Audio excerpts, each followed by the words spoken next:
নিজের পেশাব নিজের প্যান্টে ফোটা ফোটা, তুমি পানিও নেও না, টয়লেট পেপারও রাখো না, ব্যবহার করো না, তাহলে তোমার এতটি পেশাবের ফুটা তোমার প্যান্টে জমা, এতটি মুতের গন্ধ তোমার নাকে লাগে না, দুর্গন্ধটাও লাগে না তোমার প্যান্টের দুর্গন্ধ, তো তুমি সুস্থ না অসুস্থ?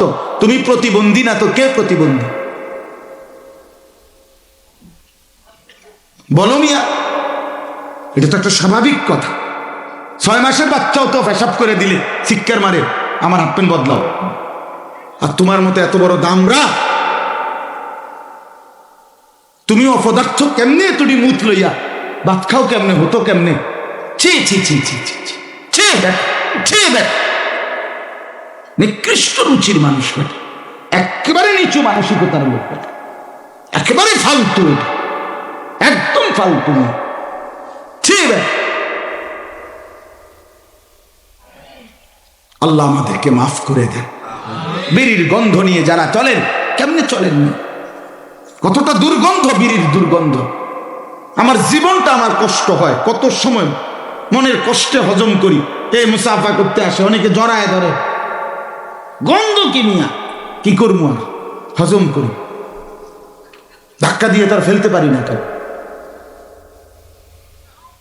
ছি ছি, এক মুসলমান পবিত্র থাকবে, মুসলমানের সিফাত পবিত্র। ঈমানের পরে মিয়া সর্বশ্রেষ্ঠ বিধান শরীয়তের কি? নামাজ। ঠিক কি না বলেন না কেন? ঈমানের পরে মুমিনের করণীয় কি? না কি?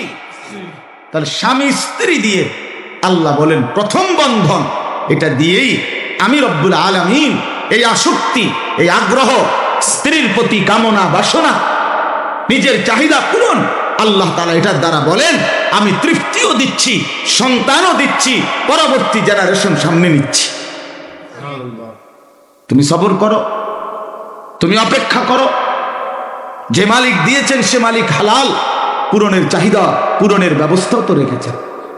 তৃষ্ণা আল্লাহ দিছেন, হালাল পানীয় তো আল্লাহই দিছেন, ক্ষুধার চাহিদা তো আল্লাহই দিছেন, তো হালাল রিজিক তো আল্লাহই দিছেন, লজ্জাস্থানের চাহিদা তো আল্লাহই দিছেন, তো সেটা পূরণের জন্য বৈধ স্ত্রী আল্লাহই ব্যবস্থা রাখছে। তুমি কেন নষ্ট হয়ে গেলা? তুমি কেন পচে গেলা বেটা? প্রতিবন্ধীর মতো, তার সিরার মতো নিজের জীবনটাকে কেন নষ্ট করে দিচ্ছ? সারাদিন চুল হাস নিয়ে এরম হাত হাত দিয়ে চুল টানায়, এটা কোনো কথা? এটা সুস্থতা বেটা? তুমি একজন পাগলরে দেখো না, যদি সে সারাদিন এরকম করে চুলেরে টানে, তো তুমি তারে পাগল কইবে না? তো তুমি নিজে বোঝো না কেন? তুমি বোঝো না কেন? নিজের পেশাব নিজের প্যান্টে ফোটা ফোটা, তুমি পানিও নেও না, টয়লেট পেপারও রাখো না, ব্যবহার করো না, তাহলে তোমার এতটি পেশাবের ফুটা তোমার প্যান্টে জমা, এতটি মুতের গন্ধ তোমার নাকে লাগে না, দুর্গন্ধটাও লাগে না তোমার প্যান্টের দুর্গন্ধ, তো তুমি সুস্থ না অসুস্থ? তুমি প্রতিবন্ধী না তো কে প্রতিবন্ধী? বলো মিয়া, এটা তো একটা স্বাভাবিক কথা। 6 মাসের বাচ্চাও তো পেশাব করে দিলে চিৎকার মারে আমার হাফ প্যান্ট বদলাও। আর তোমার মতো এত বড় দামরা, তুমি অপদার্থ কেমনে এতটি মুত লইয়া ভাত খাও কেমনে, হতো কেমনে? ছি ছি ছি ছি ছি ছি ছি দেখ, ছি দেখ, নিকৃষ্ট রুচির মানুষ বেটা, একেবারে নিচু মানসিকতার লোক বেটা, একেবারে ফালতু, এটা একদম ফালতু। ছি দেখ, আল্লাহ আমাদেরকে মাফ করে দেন। বিড়ির গন্ধ নিয়ে যারা চলেন, কেমনে চলেন? কতটা দুর্গন্ধ, বিড়ির দুর্গন্ধ। আমার জীবনটা আমার কষ্ট হয়, কত সময় মনের কষ্টে হজম করি। এই মুসাফা করতে আসে, অনেকে জড়ায় ধরে, গন্ধ কি মিয়া, কি করবো আর, হজম করি, ধাক্কা দিয়ে তার ফেলতে পারি না কেন। ছি ছি, এক মুসলমান পবিত্র থাকবে, মুসলমানের সিফাত পবিত্র। ঈমানের পরে মিয়া সর্বশ্রেষ্ঠ বিধান শরীয়তের কি? নামাজ। ঠিক কি না বলেন না কেন? ঈমানের পরে মুমিনের করণীয় কি? না, এটাই বলতেছি। ঈমানের পরে মুমিনের করণীয় নামাজ না, নামাজের আগে ঈমানের পরে মুমিনের করণীয় তাহারা পবিত্র। নামাজের আগে শরীর পাক, কাপড় পাক, নামাজের জায়গা পাক, এটা নামাজের পরে না আগে? ঈমান আনার পর এক মুমিনের দিল পবিত্র হয়ে গেছে। ঈমান আনছে মানে ইয়াহদিমু মা কানা ক্বাবলাহু, রাসূল বলছে ইসলাম গ্রহণ করা, ঈমান আনা, পিছনের সব আল্লাহ দিল থেকে গুনার সমস্ত জাল, নাফরমানি, কুফর, শিরক ধুয়ে মুছে সাফ করে দেয়।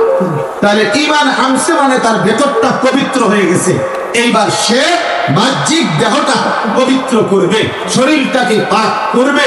এবার ভেতরটাও পবিত্র হলো ঈমানের দ্বারা, বাহিরটাও পবিত্র হলো ওযু গোসলের দ্বারা। এইবার সিজদা দাও, নামাজের দ্বারা আল্লাহ বলেন আমার আরশ আজিম নড়ে উঠে। পবিত্রতার এতটা গুরুত্ব, তাহারাতের এতটা গুরুত্ব। আমি এই জন্য সর্বোচ্চ বুঝাই, ছেলেরা রাগ হইও না, ধমক দেওয়ারও তো কেউ নাই দাদা, তোমারে বলবার মতো সাহস পায় না কেউ। তোমার চুলের বাম্পার দেখা তোমার মাও আর হাল ছেড়ে গেছে, বাপও হাল, এই সমাজের সব তোম করে দেখা হাল ছেড়ে গেছে। ছেলেরা যে বুঝতেছ না আর কি কোনো হাল ছেড়ে দিছে সে।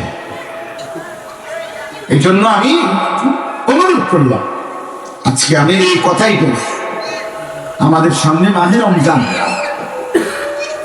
যদি জীবনটা দামি বানাই, এই মূল ফিকিরের কথাই বলতেছিলাম, আখিরাত যদি বুঝি, পরকাল যদি ভাবি, তাহলে আমাদের উচিত মাহে রমজানকে কদর করে।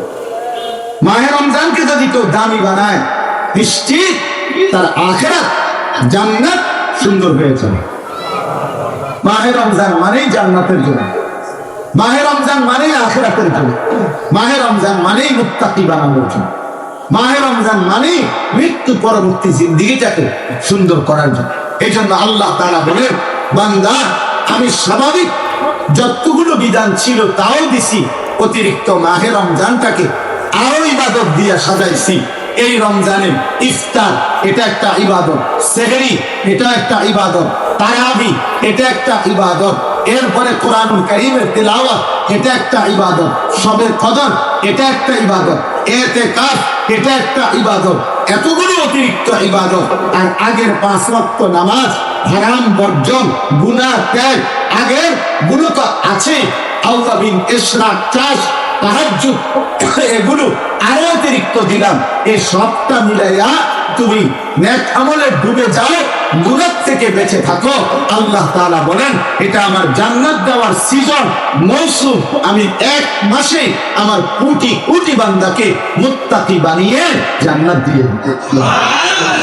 এই জন্য কথা শেষ, দয়া করে প্রত্যেকে ইনশাআল্লাহ মাহে রমজানকে কদর করে প্রত্যেকেই রমজানের আগে আগে প্রস্তুতি নেন, রমজানকে দামি বানান, গুনাহ ছাড়েন, নেক আমলে অভ্যস্ত হন।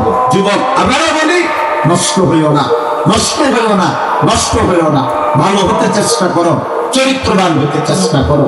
আল্লাহ আমাদের সবাইকে কবুল করেন, এই মাহফিলকে আল্লাহ কবুল করেন, আমাদের সবাইকে তৌফিক দেন।